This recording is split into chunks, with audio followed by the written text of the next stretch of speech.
الهيبة والوقار والمجد والتاريخ والسلطنة والهيمنة والزعامة أكيد بألوانها البيضاء الملكية في سماء الكرة الإسبانية والأوروبية.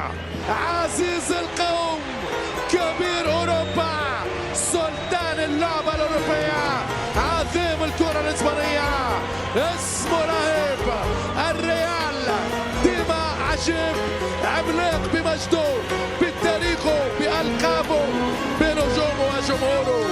قميص الميرينجي مخيف، خيوط وقار، لونه أبيض رويال، وعنوانه فريق الأبطال. إن سألتم الكرة من سلطانها ستجيب الريال بكل تأكيد.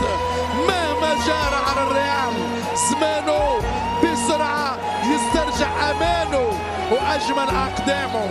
من 1956 ريال مدريد سلطان كل السلاطين، الإمبراطورية الملكية مسيطرة على القارة الأوروبية. أسود مدريد لا تساوم في السيطرة، لا تقبل تقاسم الهيمنة. هذا هو الريال يا السادة، عظيم كالعادة.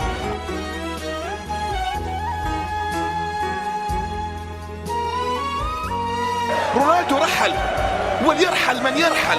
لا يمكن لأحد في هذه الدنيا أن يغفل الدور اللي قام به رونالدو، الإنجازات اللي كتبها، الأرقام اللي سجلها، مكانته الأسطورية عند مشجعين الريال، محبته الباقية في قلوب المدريديستا في كل مكان. رحل رونالدو وترك ريال مدريد، لكن ترك التاريخ، ترك المكانة، ترك العراقة، ترك الفريق الأكبر في هذه الدنيا على مستوى كرة القدم، فريق ريال مدريد.